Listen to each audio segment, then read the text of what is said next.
Hello, everyone. Welcome back again to Own Your Breath podcast.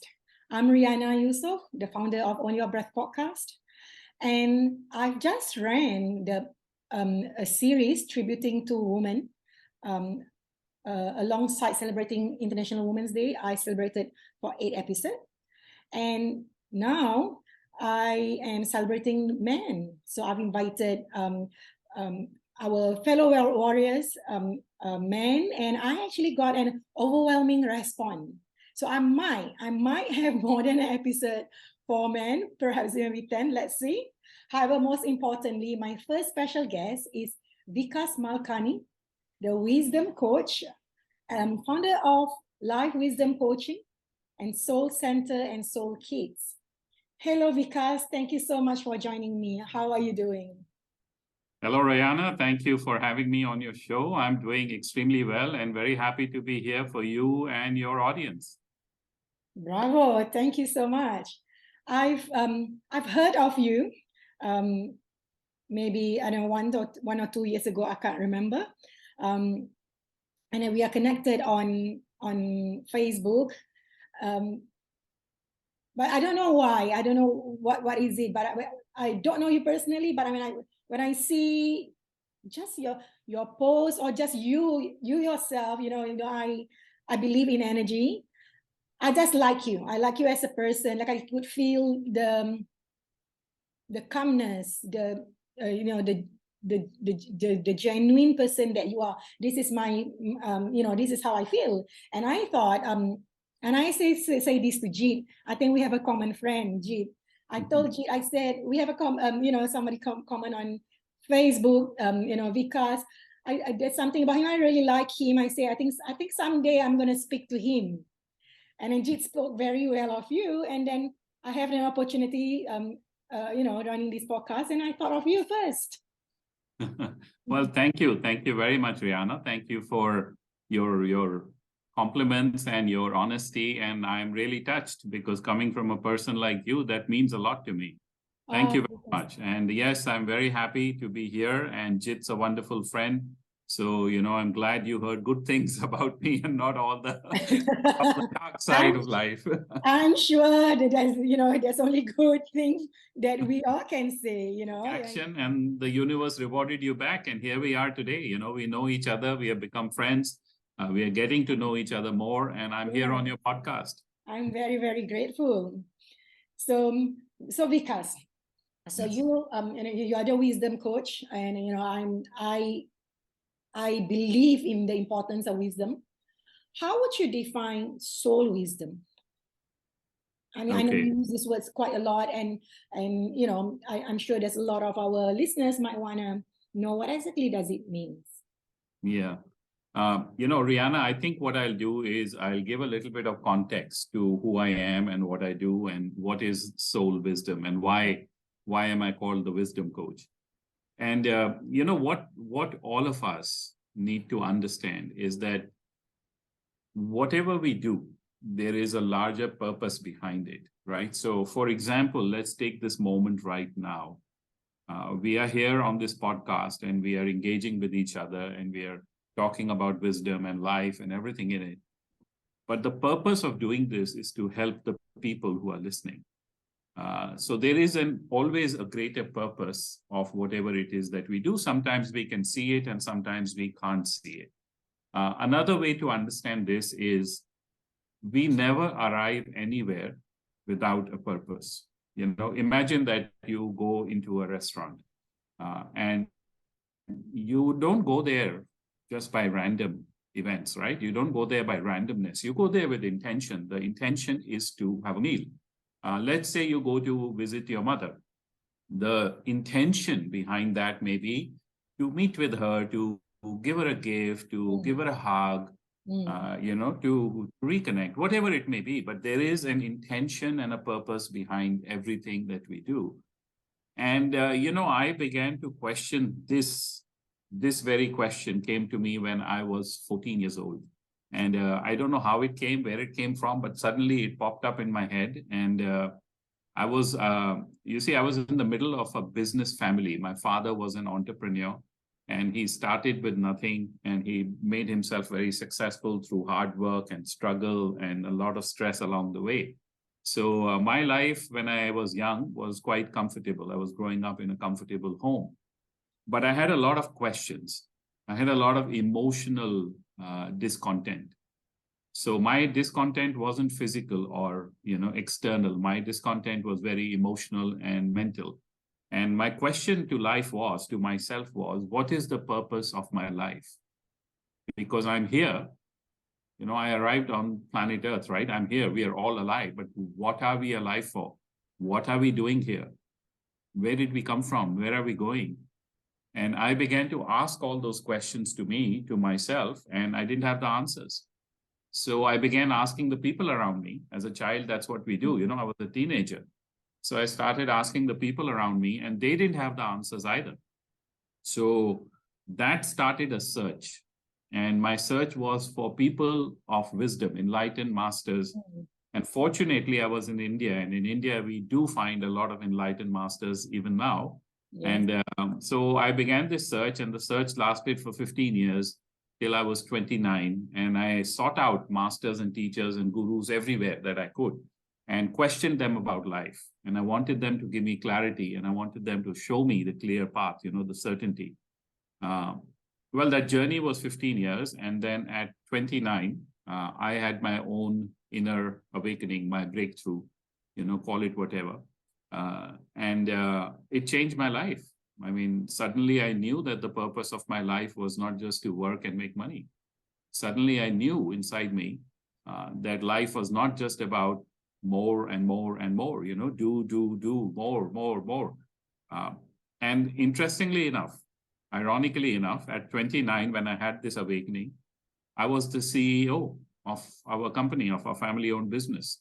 I'd finished schooling and I'd gone to the US, come back. I'd started working, and I'd become the CEO of our company. And that's when I had the realization. So what I did is I decided to follow the voice of my heart. I followed my life purpose because I'd clearly seen it, what my life purpose was, and it was to be a teacher. I wanted to teach people, not in school, not academics, but I wanted to teach about life. I wanted to teach people what is the way to live a life of happiness and success and fulfillment and freedom. So that's very, very that's what I wanted to do. And that's what soul wisdom, life wisdom is all about. My program, Life Wisdom Coaching, you mentioned it. It's about becoming a coach of wisdom to help others to live a life of happiness and success. So I've taken all of this learning that I had, and from these masters, great masters, and the deep spiritual wisdom that exists on our planet, and I simplified it and I put it into a program, and that's the Life Wisdom Program. That's what I do. That's why I'm the wisdom coach. What do I stand for? The wisdom on how to live your life, have your relationships, run your business. That's me. That's beautiful, Vikas. I seriously totally agree with you, and seriously believe that there's more to life than just chasing. And true, we are also so deserving of whatever we dream of. But most importantly, it should be a holistic success. It means nothing. We have so much money if we are empty inside. Yes, so, absolutely. I totally agree. And Rihanna, my entire teaching is based on a model, right? It's a Trinity model, 3 parts of it. So my life, everyone's life, not just my life, everyone's life is about 3 things. It is about wisdom, it is about wealth, and it is about wholeness. Yes. Important, right? Wisdom, wealth, and wholeness. They are all important. Why is that? Because the first thing is, let's look at life and understand reality. Life is going to be unpredictable. Life is going to be volatile. It is going to be uncertain. Absolutely. Yeah. I mean, look today around you and hear the news or read the newspaper. The world is a very uncertain place. It's a very chaotic place.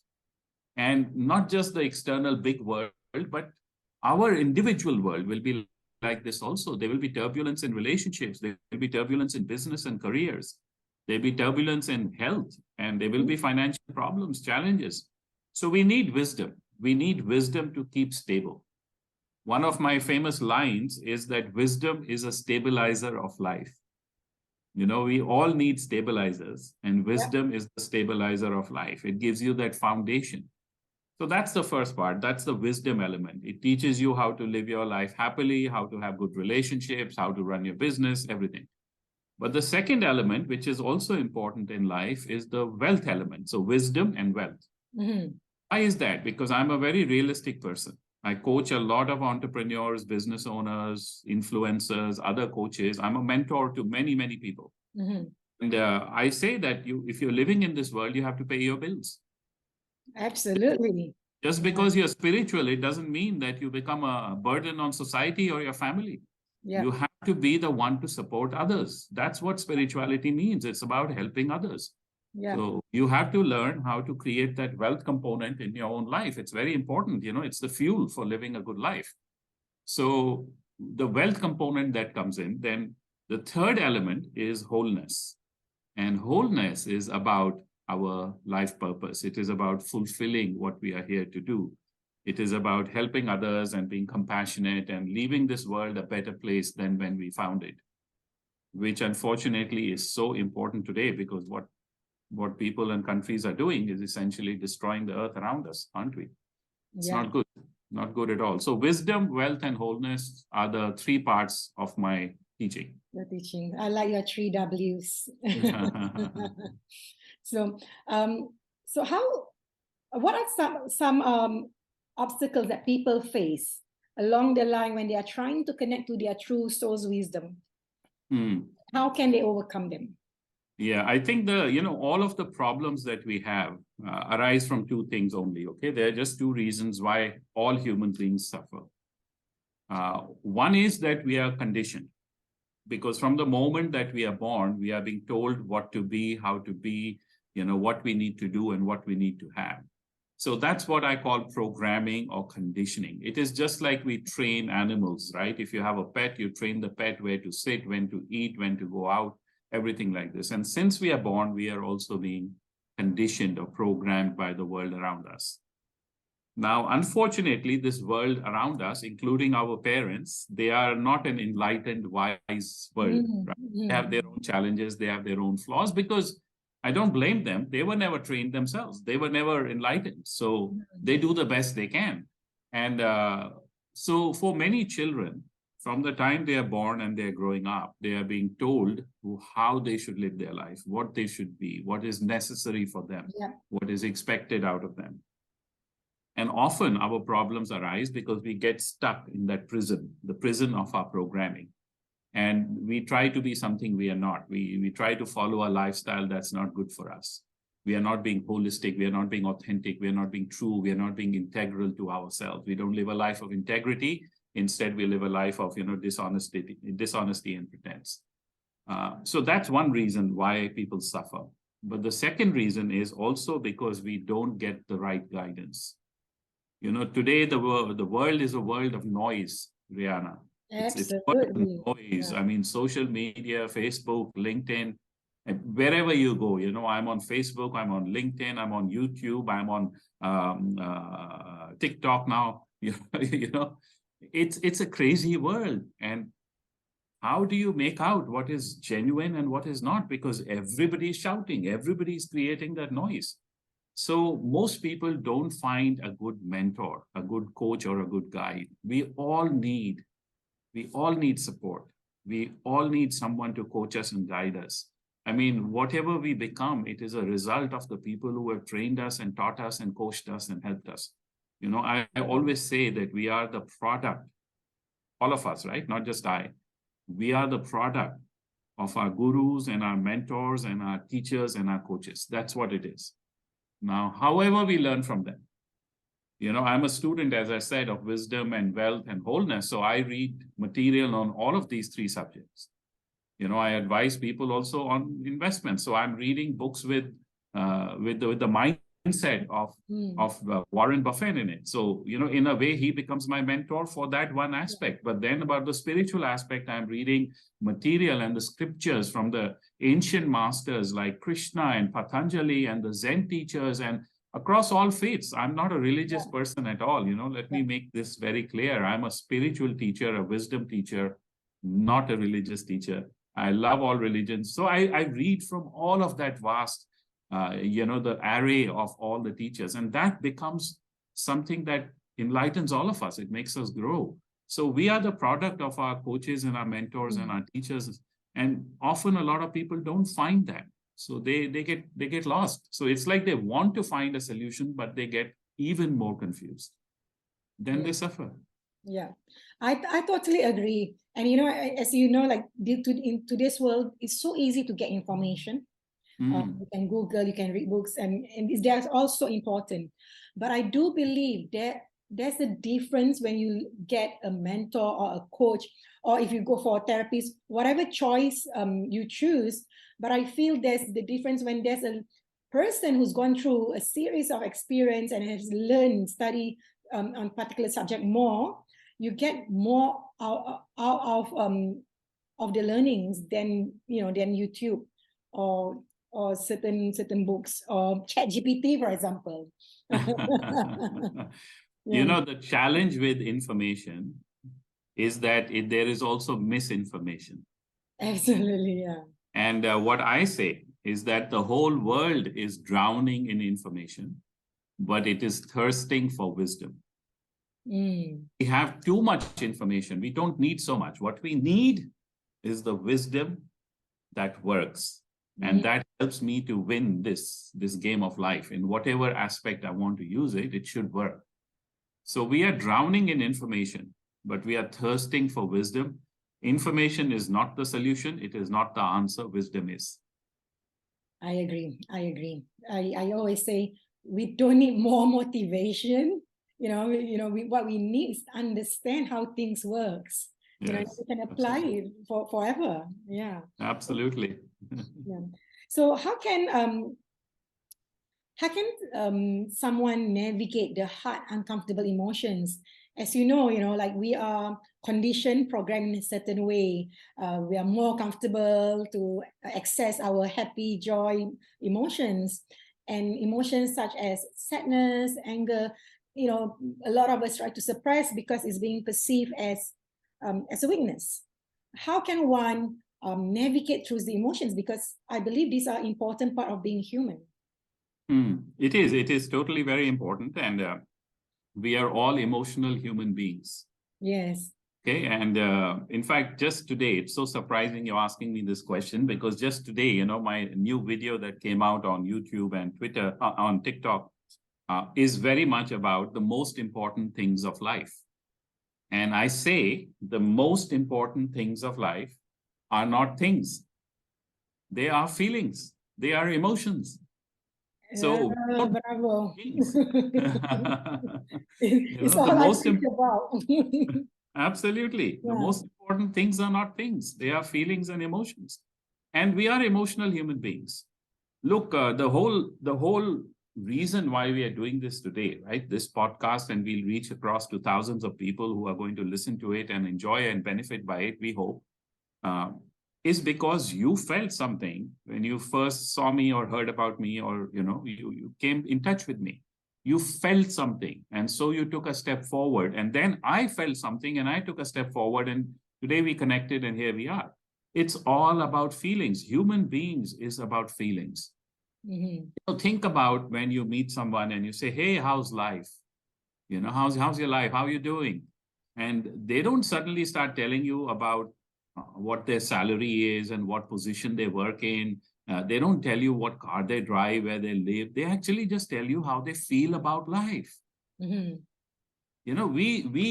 value life based on how we feel about it. And that's what we need to understand. We are emotional human beings, and emotions will be of two types. They will be positive and they'll be negative, right? That's the duality, the principle of duality of life. Whatever it is we feel or do, there will be a duality in it. So there will be positive emotions like confidence and love and compassion and gratitude, and there will be negative emotions we feel at times like anger and fear and hate and low self-esteem. My philosophy, my teaching says that we must not repress them, but we also must not freely express them. So neither express nor repress. Neither express freely nor repress instinctively, because both of those are wrong. Because both of those means I'm not in control of my emotions. I'm a slave to my own emotions. What we really need to do is to be able to transform these emotions, because after all, these emotions are nothing but energy in motion. My energy in motion, emotion, right? Emotion, my energy in motion. So I want to be able to transform it into something more positive, something more intentional before I put it out there. I mean, imagine what the world would be if every time anyone who got angry would just express that anger. Or whenever they felt a positive emotion like love or desire, then they would express that desire. We would have a chaotic world. So both positive and negative emotions must be managed. They must be mastered. And what it means to be mastering the emotions is simply that you are able to transform them, whether you transform intentionally into something positive or you transform them so that they dissipate.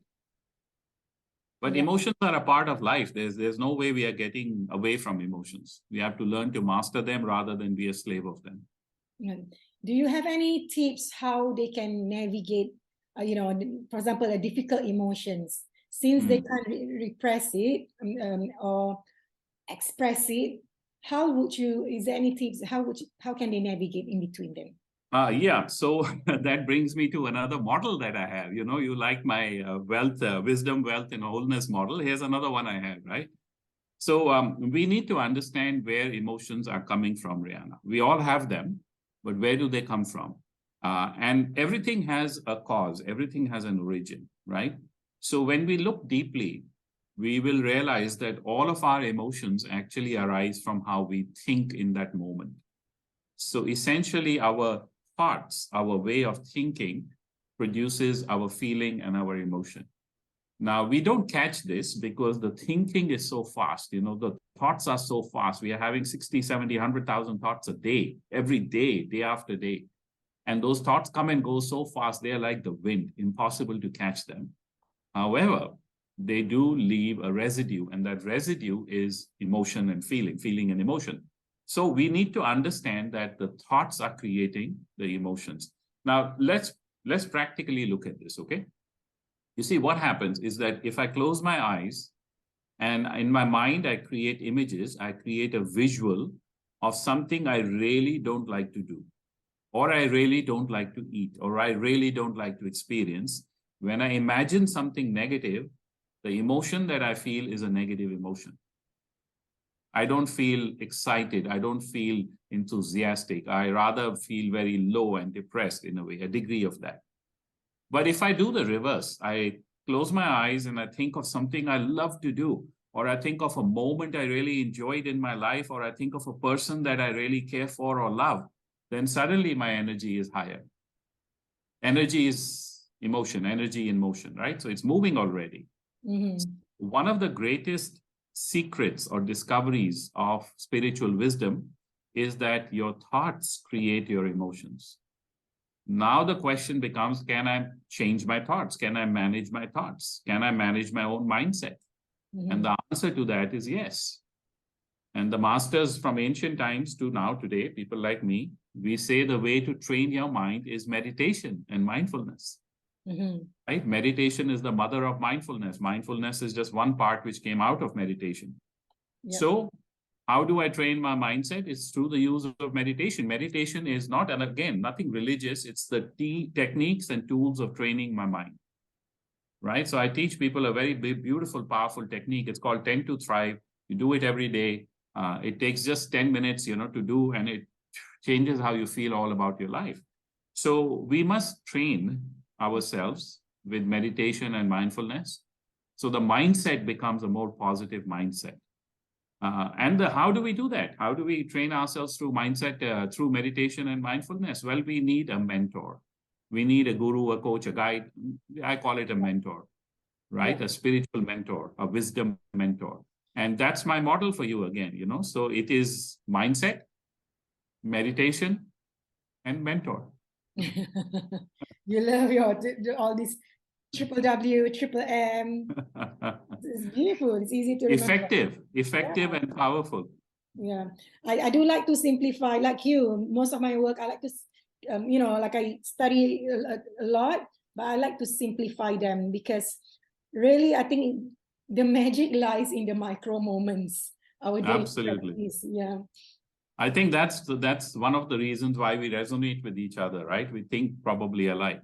Yeah, probably. Yeah. Absolutely. You mentioned, the importance of, life. There's more to life is in, in finding out what is our purpose.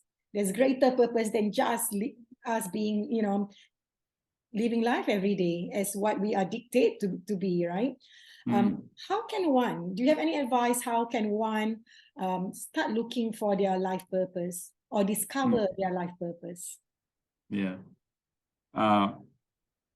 So let me say this very, very simply, and then I'll explain, right? I'll sort of summarize the answer and then I'll go into the detail of it. Yeah.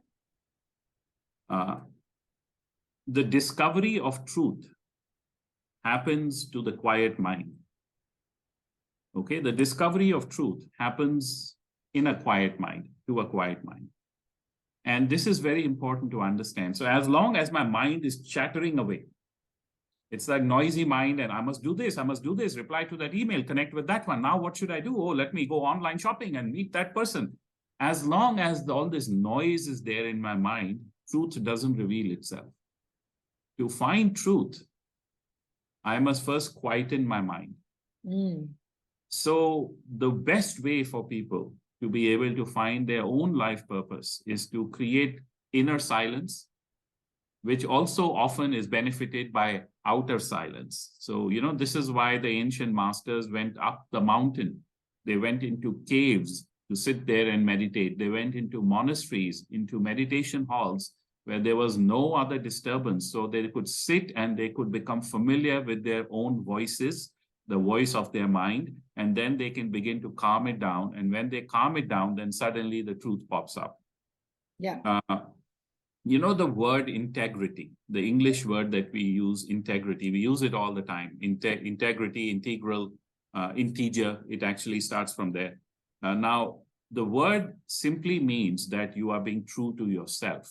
You are one whole, which cannot be divided. You are now full as one whole. Now, interestingly, integrity starts with the word in, right? And the truth has to be found inside you. The answer lies inside you. But to go inside you, you often need external help or mentorship or guidance. And that's when you can find the answer. To find life purpose, don't go traveling the world or hunting the world, or, you won't find it in another mall. Totally with you. Yeah, I always Yep. say this.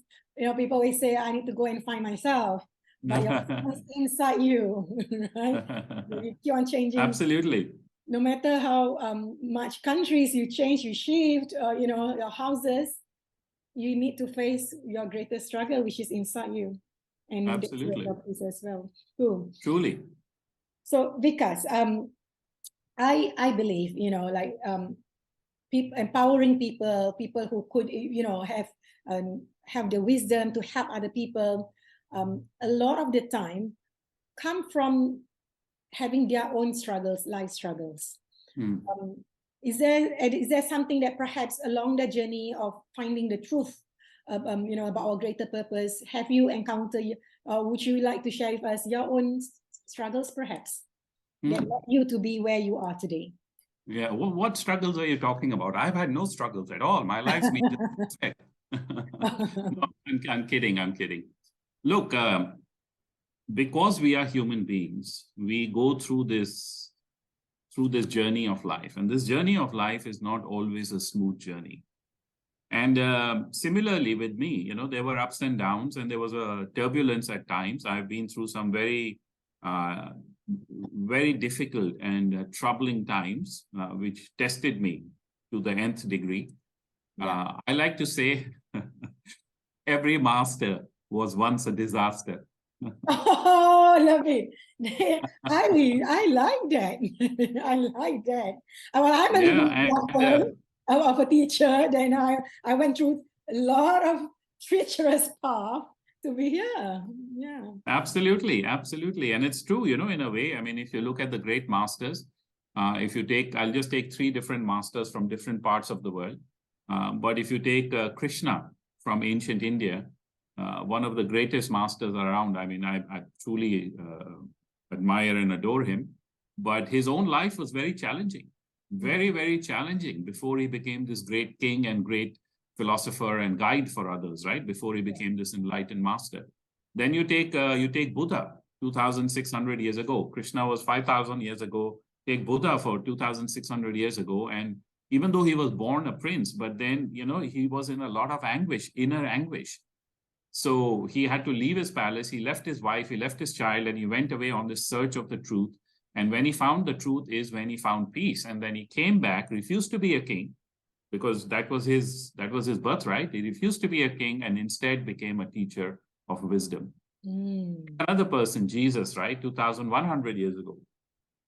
And he went away into the desert by himself because he wanted to be alone. He wanted to be in silence. He wanted to find the answers because there was a lot of anguish and a lot of angst inside him. Yeah. Then he found the truth and he came back and he started to teach. Now, similar things have happened with me. And the journey or the trials of a master are not always external. They're not always physical. Yeah. They are also mental and emotional. In fact, the physical heals faster than the mental and emotional, Rihanna, doesn't it? I mean, you take any disease, any illness, if you get an operation, in 2-3 months, you're back on your feet. Yeah. But emotional scars can stay with you for a whole life. Emotional wounds can go from lifetime to lifetime. So, emotional and mental is where the real battle is fought. And as I told you, I started this when I was 14. That's when it started for me, that internal anguish, because I looked around and whatever was around me in the world was really good. I mean, according to the standards of the world, it was like, what a great life. But for me, it wasn't. For me, I wanted to know the purpose of my life. So the mental anguish, the emotional anguish, and then the confusion. What's the answer? I need the answer, and I need the clear answer in the simplest way. So that was the search that I was on. And then along the way, I must say also that 15 years of my search, it wasn't always with the best teachers. I met all sorts of teachers and mentors and coaches, and often I went wrong. I wasted months and years of my life and a lot of money because I went and learned from the wrong teachers. And so that was also, again, more anguish, more, and then there were relationships, right? Because we have all been in relationships and not all relationships work out. So I've experienced my share of bad relationships, and try as I might, do as much as I could, the relationship wouldn't improve. And I mean, I'm not saying I was perfect at that time. I made a ton of mistakes. I'm the first to admit that I'm not a saint, and I've made a ton of mistakes in my life. So the anguish and the pain and the misery of bad relationships, being in the same house with the person that you're supposed to live with and you can't live with happily, it's a tragedy. So I had to work my way out of all this. And eventually, I found my path and I decided to take action. And then that was where the shift started to happen. And that's where today, I've arrived about, that's where we passed through. It's like a part of the forest you're going through, which is very dark and very dense. But when you come out of it, you're in a beautiful landscape.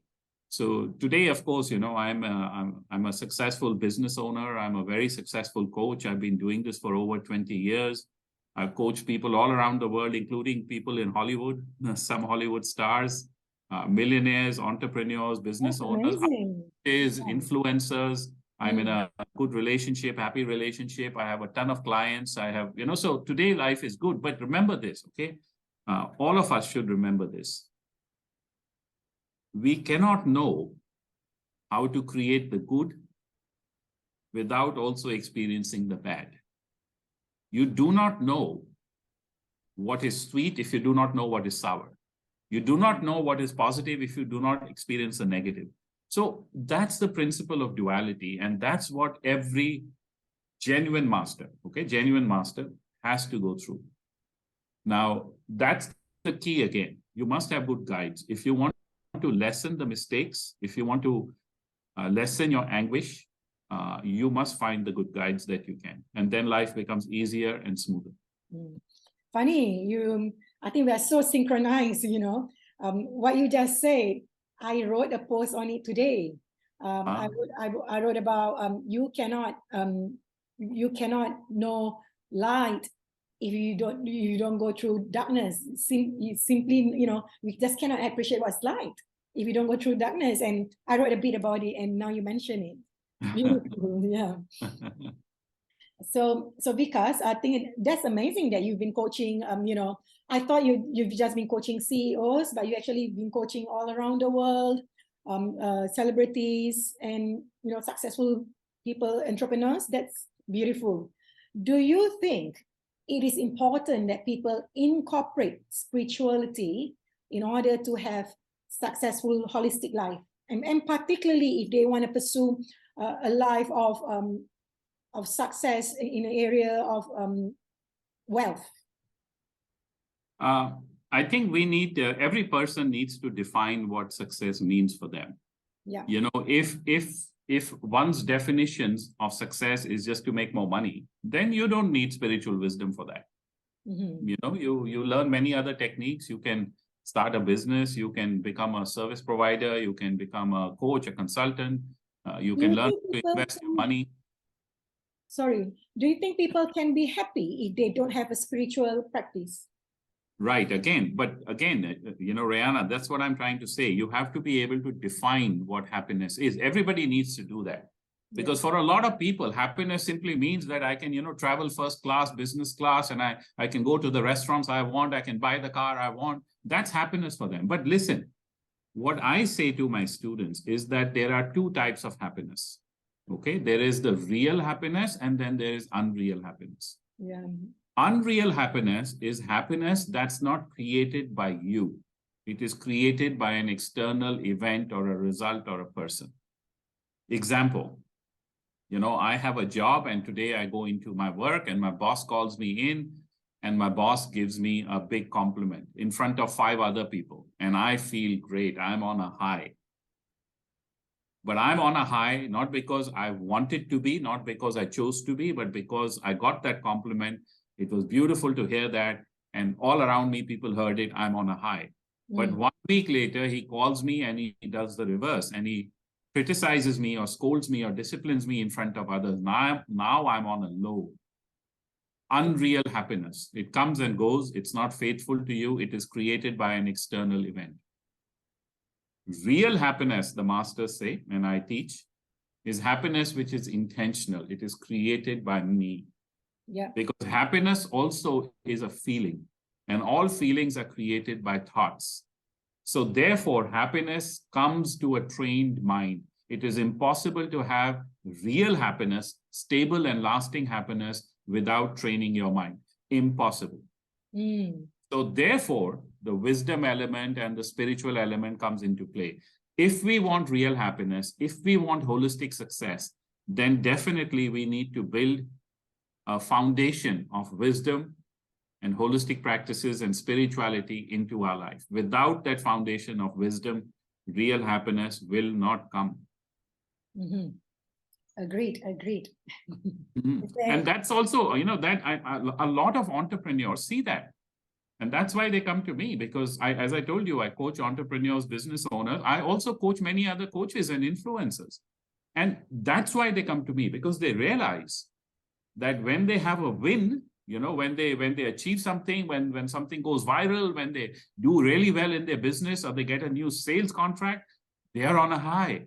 But then when they don't meet their sales target, or one of their team members leaves and the company is in turmoil, they're on a complete low. And that's not a good way to live, to go up and down like that roller coaster. Never a good way to live your life. We need stability. All of us do. Yeah. And stability in this term is linked to having a spiritual practice. Yes, having spiritual wisdom. Practice comes next, right? You must have the right mindset first. Yeah. And that's where the wisdom element comes in. I mean, what creates our mindset? It's about how we think. Yeah. Rihanna, remember that we are all born with a mind. Yeah. We are not born with a mindset. Yeah. The mindset comes later. So we are born with a mind. All of us, we are given this gift called the mind, but we have to shape it. We have to sculpt it. We have to set it. Harness it. Yeah. Yeah. Now, you see, our life is a result of the mindset we carry. And the mindset then, leads us to feelings, leads us to actions, and then creates the results of our life. But where does the mindset come from? The mindset for all children, all across the world, all individuals, our mindset is framed by the people around us. Mm. The parents give us their mindset. They talk to us about how they think about the world, what their fears are, what their dreams are, what their hopes are. They put ideas inside us. All of these things begin to shape our mindset. And then our culture and our community. You'll see this when you look around the world. Different cultures think in different ways. Different communities think in different ways. Right? In some countries, women think they can be just like men. They can have businesses. They can do whatever they want. They can drive cars. They can fly planes. Yep. But then in certain other countries, if a girl is born there and becomes a woman there, she doesn't believe that she can be like a man or at the same level. She believes that she cannot be the equal. You follow? Where did that come from? They were both born as children, as girls. So the mindset is developed later, and the mindset comes as a result of what surrounds us. Parents, siblings, teachers, preachers, community, culture, all of those things begin to create our mindset. We are born with a mind. We are not born with a mindset. So if we want, we can always raise our mindset. We can make it into a better and a brighter and a bigger mindset. Yeah, I totally agree. And, I think based on what you say, basically in different culture, or different community itself, we all have been programmed, conditioned in a certain way. That's why, some people feel they are equally similar. They can get whatever man or whatever gender wants to do, whereas some don't. But these are limiting beliefs, right? So how can one then break through these limiting beliefs? Anna, it's very hard to do by yourself. Yes. It's a painful process to do it by yourself, because you'll have to fight with everybody around you because they want to keep you that way. So true. I agree. Yes. Yes. And the easy way, right, is to get out of this immediate circle which is surrounding you, the circle of family, the circle of friends, the circle of social life, right? Get out of that circle which surrounds you and go above it. So get somebody at a higher level. This is the purpose of gurus and mentors and coaches. All right. Why in our ancient cultures, they always put so much importance on mentorship? Whatever name you give it, guru, coach, mentor, why? Yeah. Because it took you away from your conditioned mindset and it made you think a different way. And suddenly you opened up because your mind has the capacity to expand and evolve. Yes. Your mind has the capacity to empower itself. And when it does that, your life elevates. Yes. Your life evolves. And that's why it's so important, Rihanna. I agree. And it expedites the whole process, like I personally also went through my own healing journey, breaking through these beliefs, and it took me a long time because years back, decades ago, there wasn't life coaching, mentor wasn't popular, and I hope, people now take the wise choice of seeking help, because then you can actually live more, level up your life much faster if you just reach out for help. It'll be the same as footballer. You want to improve your football skill, tennis player, things like this, you get a coach. Same as for mindset, right? Yeah. Absolutely. I wish you had met me years ago. I would have held your hand and pulled you up. I wasn't in Singapore. I was in Dubai, but I meant to be here, and now I met you. Absolutely. So, Vikas, what role does self-compassion and gratitude? I know you mentioned a lot of gratitude along your practice, and I swear by gratitude as well. So, what role does self-compassion? I feel like people have a lot of compassion for other people. A lot of the times they forgot their self-compassion for themselves, and then that's where we deteriorate inside unknowingly. So what role does self-compassion and gratitude play in the healing and self-development journey? Okay, Rihanna, this is a great question. And I have a very nice short story for this. So let me just tell you this story, right? I love this story and I teach it in one of my programs.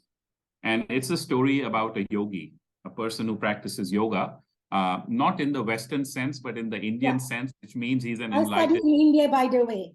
Oh, excellent. My yoga and meditation practice, 10 years ago, I studied in India. Yeah. Excellent. Well done. I hope you had a good teacher. So listen. So there's this yogi. And, his whole life is about helping people to understand the truth. So he goes from village to village in India and he gives his wisdom, shares his wisdom. So he's left one village, headed to the other one. He has to cross through this desert. And he's walking through the desert and the sun is baking down on him. It's so hot. The Indian sun is a strong sun, baking down on him. And so he's tired and he's exhausted, but he's carrying on his journey. And then he sees there's one tree.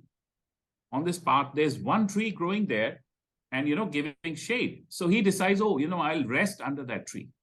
So he walks up to that tree, tired and exhausted and dehydrated, depleted, and he sits under the tree, under that shade, and he feels so good, so good.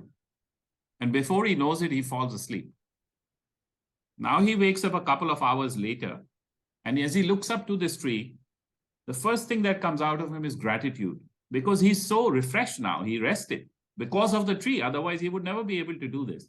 Yeah. So the gratitude comes out and he looks up at the tree and he says, thank you.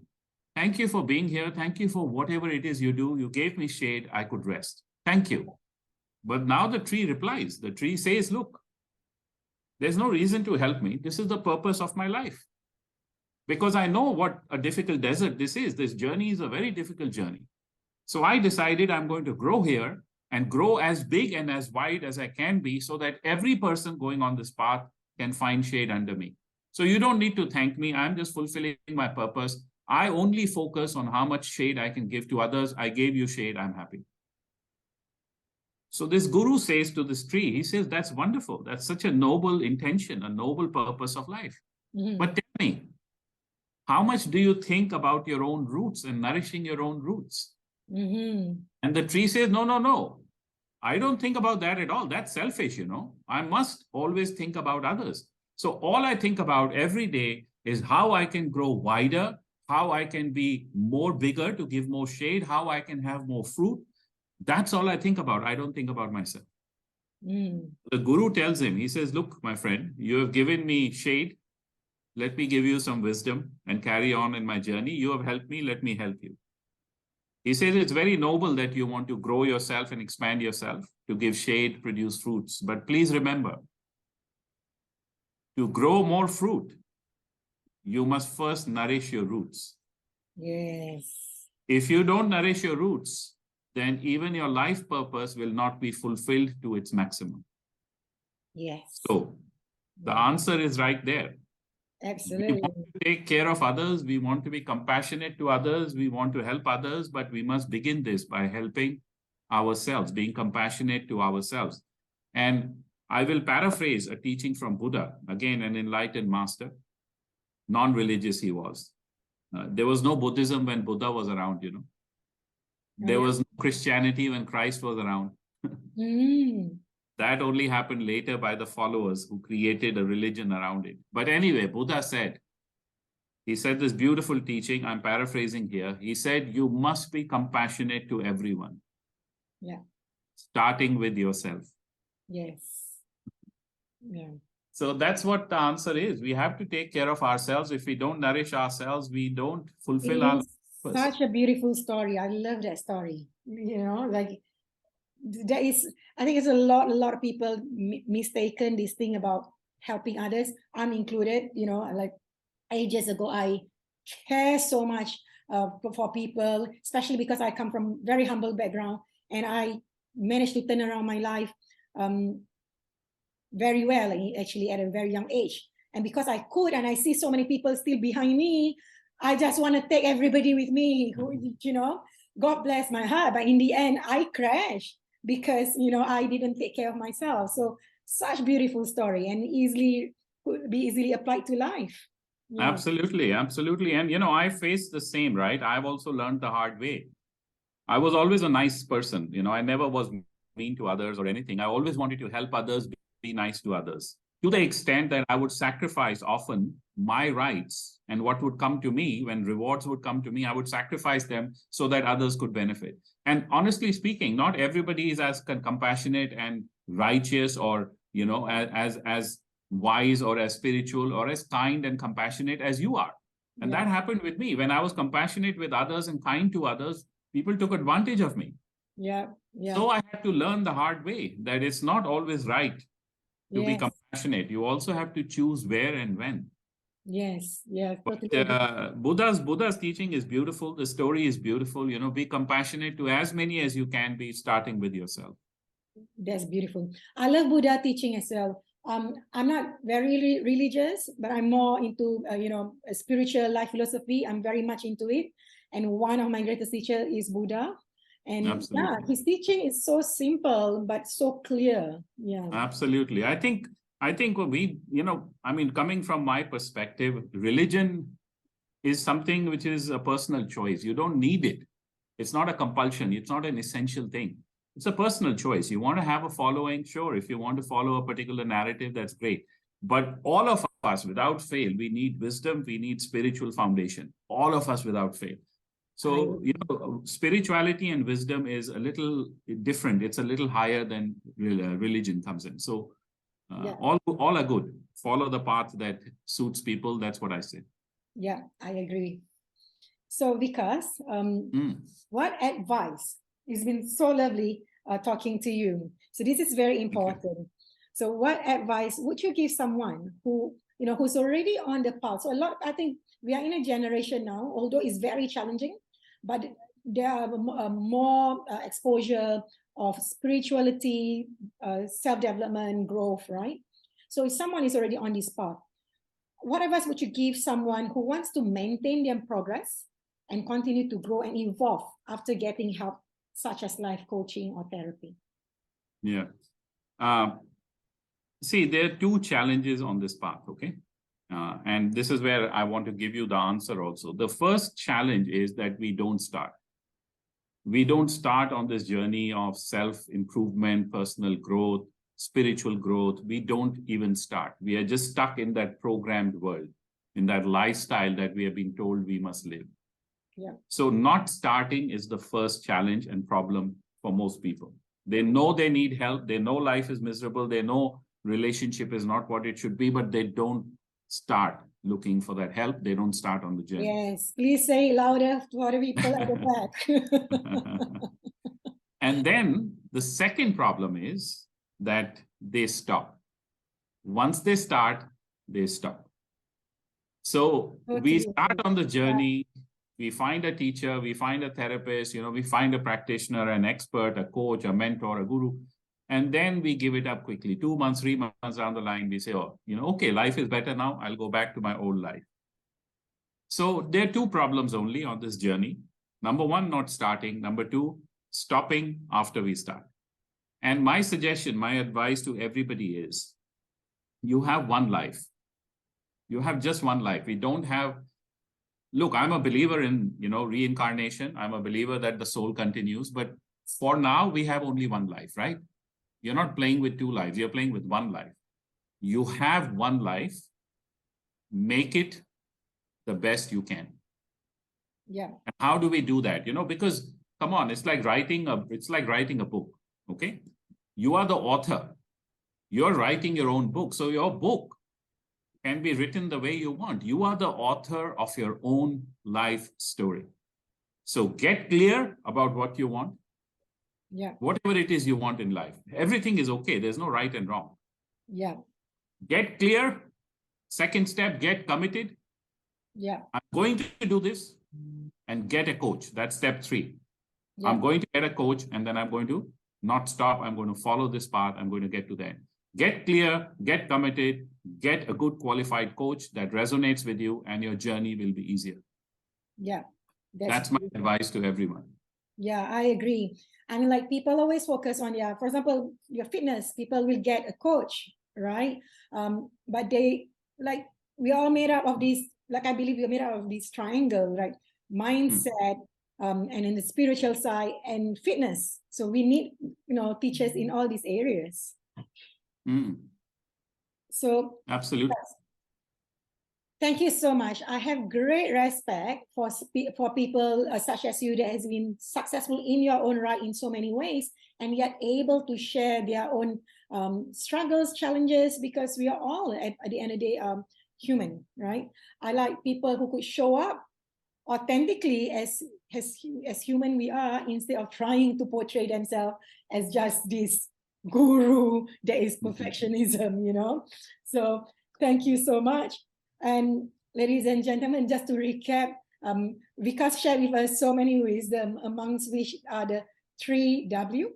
They are wisdom, wealth, and wholeness. And yes. Also the 3 M's, Vikas. Yes. And they are? We have mindset, yeah, we have meditation, and we have mentor. Yes. I think train your mindset, and the way to train your mindset is through meditation. And to learn meditation and mindset, you need a good mentor. Absolutely. So thank you so much, Vikas. It's been so lovely talking to you. I would love to have you again. Perhaps in future we can have another chat. Absolutely, Rihanna. Thank you. It's been my pleasure. And thank you for inviting me on your podcast. And I hope a lot of people listen to it and benefit from something that we have shared with them today. And I would absolutely love to come back on your podcast or on your show or on whatever it is you do. You know, I think we resonate with each other. So I'm happy to come back and support in any way that I can. Thank you. Likewise, Vikas, likewise. Yeah. So if you can find Vikas Malkani, the wisdom coach, at https://soulcenter.com. .org, organization. .org. I'll be sharing more information in the footnote when I release this podcast. Thank you so much, Vikas. I look forward to be in touch with you again. Thank you, Rihanna. Thank you very much for hosting me. My pleasure. Ladies and gentlemen, and everybody else, thank you so much for listening with me, Vikas Malkani, the Wisdom Coach, and I'm Rihanna Yusuf, Transformation Coach and Hypnotherapist. I look forward to be with you guys again, to serve all of you again next week with another guest. Thank you very much. Bye. Bye-bye.